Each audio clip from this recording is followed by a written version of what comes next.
సాధారణంగా ఎప్పుడైనా సరే ఏదైనా కార్యక్రమం ప్రారంభం చేస్తే తప్పకుండా మనందరం చెప్పవలసినటువంటి శ్లోకం ఒకటి ఉంటుంది.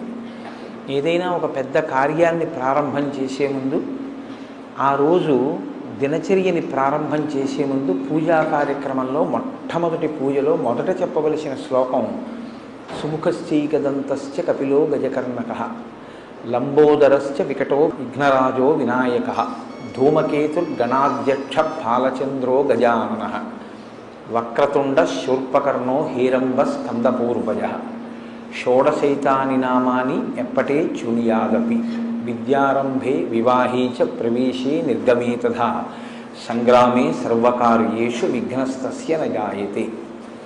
అది శ్లోకం. ఇందులో విఘ్నేశ్వరుడికి 16 నామాలు చెప్తారు.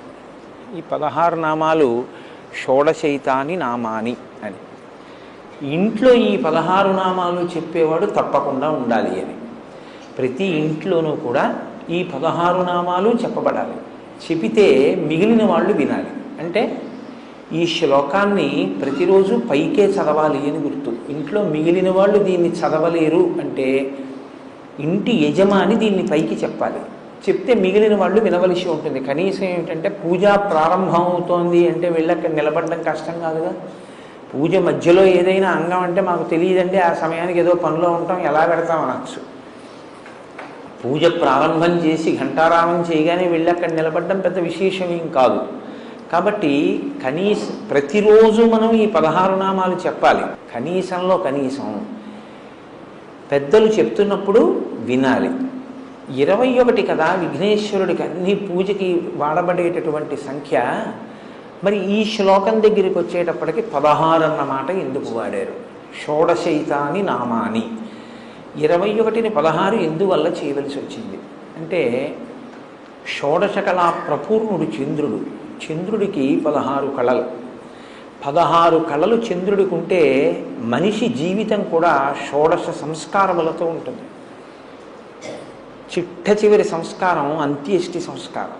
16 సంస్కారములు నడుస్తాయి మనిషికి. పుట్టుకకి పూర్వం తల్లి గర్భంలో ప్రవేశించినప్పుడు జరిగేటటువంటి సీమంతము అంటుంటారు. కానీ అసలు నిజానికి అది సీమన్నతోత్సవము అని చెప్పి ఆ పాపట భర్త తీస్తాడు. ఆ పాపట భర్త తీసేటటువంటి ఉత్సవానికి ఆ పేరు. అక్కడ ప్రారంభం చేసి శరీరం పడిపోయిన తరువాత చేసేటటువంటి అంత్యేష్టి సంస్కారంతో 16 నడుస్తాయి. మీరు ఎప్పుడైనా ఎవరికైనా అభ్యున్నతిని కోరుకున్న వారైతే ఇవి 16 అడుగుతారు. ఈ 16 ధర్మ, అర్థ, కామ, మోక్ష, భక్తి, జ్ఞాన, వైరాగ్యములు. ఇక్కడికి 7. దీర్ఘాయుర్దాయం. దీర్ఘాయుర్దాయంతో పాటుగా రోగాలు లేనటువంటి ఆరోగ్యంతో కూడినటువంటి జీవితం. సంపద కలిగి ఉండడం, సంపద అభివృద్ధి చెందడం, అభివృద్ధి చెందినది స్థిరత్వాన్ని పొందడం, దీనితో పాటు ఆ యజమాని వీర్యమును పొంది ఉండడం, అంటే కదిలిపోకుండా ఉండగలిగినటువంటి స్థితి, విజయాన్ని పొందడం, తలపెట్టిన కార్యాలు విజయవంతం అవుతూ ఉండడం, పుత్రపౌత్రాభివృద్ధిని చూడగలగడం, అంటే కొడుకుల్ని మనవల్ని కూడా చూడాలి. కులదేవతని మీరు ఎవరిని అర్చన చేస్తున్నారో వారు ఆ యజమాని యందు ప్రీతి చెంది వారిని అనుగ్రహించుగాక.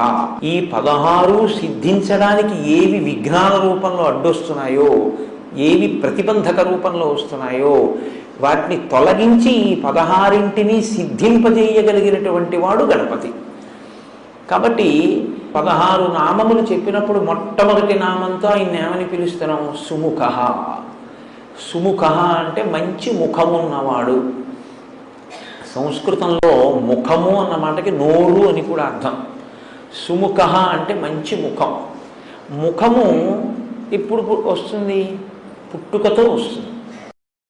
విఘ్నేశ్వరుడు యొక్క పుట్టుక ఎలాగా? ఆయన పుట్టుక ఒక స్త్రీ గర్భవాసం చేసి జన్మించిన వాడు కాదు.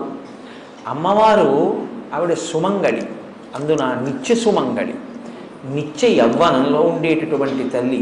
అటువంటి తల్లి కనుక ఎప్పుడూ పసుపు రాసుకుని ఉంటుంది ఆవిడ. ఎప్పుడూ పసుపు రాసుకుని ఉండేటటువంటి అమ్మవారు ఒకానొక రోజున తన ఒంటి మీద ఉన్న పసుపు నలిచింది. నలిచి ముద్ద చేసి ప్రాణప్రతిష్ఠ చేసింది. ఇప్పుడు విఘ్నేశ్వరుడు యొక్క మొదటి స్వరూపం నరవినాయకుడు. అంటే నరుడు ఎలా ఉంటాడో అలాగే పుట్టారు ఆయన. మరి గజముఖం ఎక్కడి నుంచి వచ్చింది? పరమశివుడు నరముఖాన్ని తొలగించాడు, గజముఖాన్ని పెట్టాడు. మనకి వినాయక వ్రత కల్పం కథలో ఏం చెప్తారంటే, ఏదో పరమేశ్వరుడు ఎక్కడికో వెళ్ళాడు, ఇంటికి వచ్చాడు, పార్వతీదేవి లోపల బయట కాపుగా పెట్టింది, నువ్వెవరివన్నాడు, నేను కాపలా ఉన్నాను లోపలికి వెళ్ళొద్దని ఆయన అన్నాడు, వీళ్ళిద్దరికీ దెబ్బలాట వచ్చింది, యుద్ధం జరిగి త్రిశూలంతో తలకై తీసేశాడు అంటారు. పార్వతీదేవి ఏడిచింది, అందుకుని తీసుకొచ్చి గజముఖాన్ని పెట్టాడు. అలాగ కథల్ని మీరు అలాగే చెప్పేస్తే పిల్లలకి వాళ్ళకి ఏమవుతుందంటే ఏదో భక్తికి నమస్కారం చేస్తారు కానీ వాళ్ళకి అనుమానం ఉండిపోతుంది. మీరేమో మంత్రపుష్పంలో ఈశాన సర్వ విద్యానాం ఈశ్వర సర్వభూతానాం బ్రహ్మాధిపతి బ్రహ్మణోధిపతి బ్రహ్మా శివో మే అస్తు సదాశివోం అని సమస్త విద్యలకు ఆలవాలం పరమశివుడని చెప్పి తన ఇంటి ముందు తన భార్య ఒంటి మీదున్న పసుపు తీసి ముద్ద చేసి ప్రాణప్రతిష్ఠ చేసి సృజించిన స్వరూపం తన కుమారుడే ఎదురుకుండా ఉన్నవాడని తెలుసుకోలేనటువంటి వాడు పరమశివుడే. దెబ్బలాట పెట్టుకుని పిల్లాడి తలకాయ తీసేస్తాడా? ఏమిటండి కథ? అది కాదు దాని అర్థం. కొంచెం జాగ్రత్తగా మీరు అర్థం చేసుకోవాలి. గజాసురుడు అని ఒక రాక్షసుడు ఉండేవాడు. గజాసురుడు అన్న రాక్షసుడు లోకాలన్నిటినీ బాధ పెడుతున్నాడు. నువ్వు ఎలా చనిపోతావురా అంటే, నా ముఖం ఉన్నవాడు చంపితే నేను చచ్చిపోతాను అన్నాడు. కాబట్టి ఇప్పుడు ఏనుగు ముఖంతో పిల్లవాడు రావాలి. కాబట్టి పరమశివుడు ఏమనుకున్నాడంటే, అమ్మవారి ఒంటి మీద ఉన్న పసుపుతో తయారు చేయబడిన వాడు కాబట్టి సాక్షాత్ శక్తి సంపన్నుడు. ఇటువంటి పిల్లవాడికి ఏనుగు ముఖం ఉంచితే గజాసుర సంహారం జరుగుతుంది. అందుకని ఆయన ఆ తలకాయని తొలగించి ఉత్తరాభిముఖంగా అమంగళకరంగా తల పెట్టుకుని నిద్రపోతున్న ఏనుగు ఎక్కడైనా ఉంటే దాని తల తెంచి తీసుకురామన్నాడు. అది కైలాస పర్వత సానువుల్లో పడుకునుంది ఒక ఏనుగలాగా. దాని తల కోసి తీసుకొచ్చారు. అప్పుడు ఆ తల ఈ పిల్లవాడికి పెట్టి ప్రాణప్రతిష్ఠ చేశారు. చేస్తే ప్రాణప్రతిష్ఠ అంటే జీవం పోశారు. ఇప్పుడు ఆ పిల్లవాడికి ఏనుగు ముఖం వచ్చింది. ఇప్పుడు ఏనుగు ముఖంతో ఉన్న పిల్లవాడు గజాసుర సంహారం చేశాడు. గజాసుర సంహారం చేశాడు కాబట్టి మీరు నేను సంతోషంగా ఉండగలుగుతాం. వాడు అంత ప్రమాదకరమైన వ్యక్తి ఆ గజాసురుడు. కాబట్టి సుముఖ, మంచి ముఖం ఉన్నవాడు అంటే ఏమిటి దాని అర్థం? ఆయన ఆ ముఖాన్ని లోకం కోసం ఉంచుకుని గజాసుర సంహారం చేసి మిమ్మల్ని నన్ను రక్షించినటువంటి వాడు. కాబట్టి అసలు ఆ ముఖం ఉంచుకోవడమే మన కొరకు తప్ప, లేకపోతే అసలు ఆయన ముఖం అది కాని కాదు. మనందరిలాగే ఆయన నరముఖంతో చాలా అందంగా కూర్చుని ఉండేవాడు. ఆయన ఏనుగు ముఖం పెట్టుకున్నాడు అంటే మన కోసం తన తల తీయించుకుని ఏనుగు తలకాయని పెట్టుకున్నవాడు. లోకం కోసం ఇంత గొప్ప పరిశ్రమ చేసిన వాడి ముఖం కన్నా సుముఖం ఇంకేముంటుంది? కాబట్టి సుముఖ కాదు. సుముఖ అన్న మాటకు అర్థం ఏమిటంటే, అందంగా ఉన్న ముఖం సుముఖం కాదు.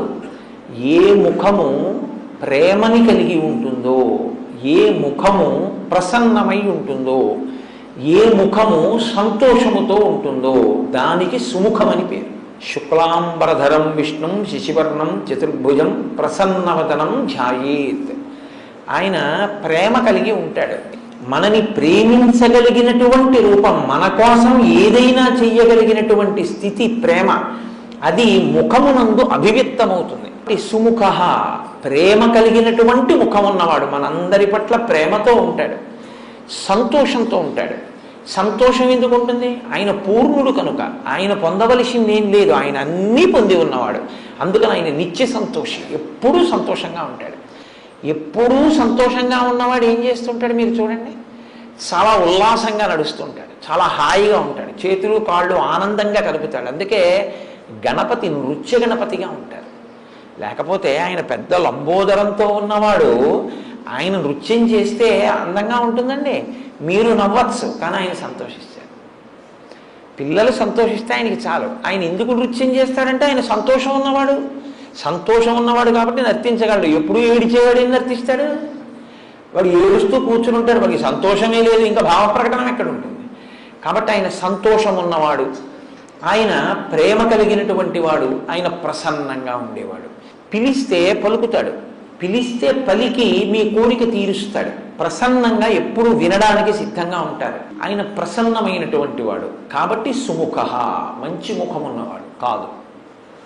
సుముఖ అంటే ఇంకో అర్థం ఏమిటో తెలుసా అండి?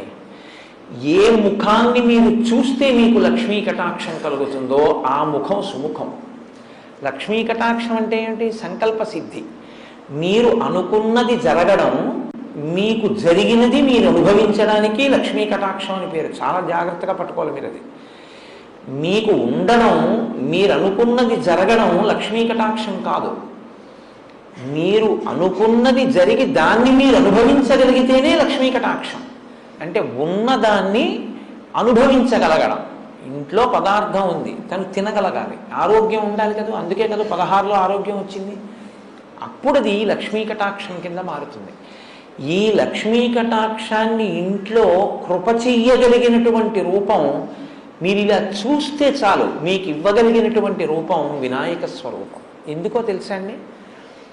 లక్ష్మీదేవి 5 స్థానాల్లో ఉంటుంది. ఆవిడకి 6వ స్థానం లేదు, ఇంకా 5 స్థానాలు ఆవిడకి. అందులో మొట్టమొదటి స్థానం ఏనుగు యొక్క కుంభస్థలం. మీరు లేవగానే ఒకసారి వినాయకుడి యొక్క ముఖాన్ని చూశారనుకోండి, ఇలా ఆయన ముఖాన్ని చూసినంత మాత్రం చేత మీకు లక్ష్మీ కటాక్షం కలుగుతుంది. ప్రతిరోజు వినాయకుడి ముఖం చూస్తే చాలు. ఎవరి ముఖం చూస్తే మీకు కలిసి వస్తుందో అది కాకపోతే సుముఖం ఇంకెవరిది సుముఖం అవుతుంది? ఇవాళ లేచి ఎవరి ముఖం చూశానో అంటారు. కాబట్టి అలా చూడగలిగిన ముఖమేదో అది సుముఖం. కాబట్టి సుముఖ కాదు కాదు, ఇంకో అర్థం. ఒక్క వినాయకుడికి ఒక గమ్మత్తైనటువంటి అనుబంధం ఒకటి ఉంది లోకంలో. అందుకే వినాయకుడి మీద పెద్దలు ఎప్పుడైనా ప్రార్థన చేస్తే ఈ శ్లోకం చెప్తూ ఉంటారు. శ్రీకాంతో మాతులో యస్య జననీ సర్వమంగళ జనక శంకరో దేవ తం వందే కుంజరాననం అని చెప్తారు.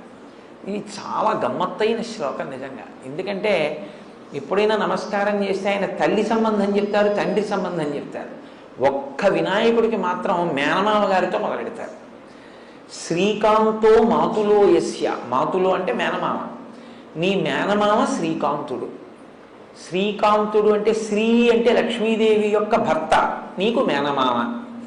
కాబట్టి ఇప్పుడు వినాయకుడికి మేనమామ అంటే వినాయకుడి యొక్క తల్లి పార్వతి, పార్వతి యొక్క సోదరుడు విష్ణువు.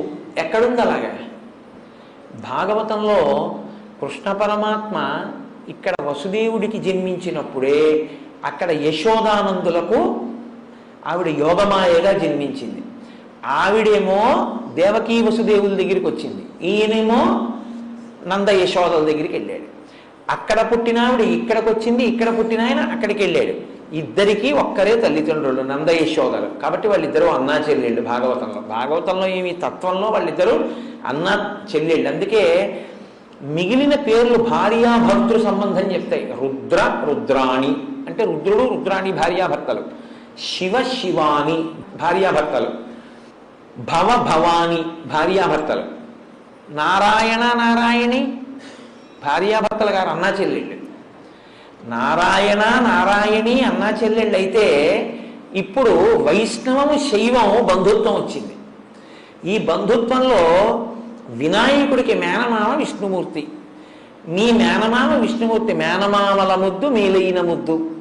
కాబట్టి ఇప్పుడు వినాయకుడికి నమస్కారం పెడితే విష్ణుమూర్తి ప్రీతి చెందుతాడు. ఎందుకంటే మా మేనల్లోని పూజ చేస్తున్నాడు వీడిని. అత్తయ్యో లక్ష్మీదేవి. శ్లోకం దేంతో మొదలైంది? మంగళప్రదమైన శ్రీకారంతో మొదలైంది. శ్రీకాంతో మాతులో యస్య, విష్ణువు అనుగ్రహం కావాలంటే వినాయకుడికి నమస్కారం పెట్టాలి. జనని సర్వమంగళ, ఆ తల్లి ఎవరు? ఆవిడ సర్వమంగళ, అన్ని మంగళములే చేస్తుంది ఆవిడ. అసలు ఆవిడే మంగళసూత్ర రూపంలో ఉంటుంది. అందుకే సర్వమంగళారాధన చేస్తే కానీ మంగళసూత్రం కట్టరుగా. కాబట్టి ఆవిడ లోకములన్నిటిలోనూ కూడా మంగళములకు మంగళం ఆ తల్లే, సర్వమంగళాస్వరూపం.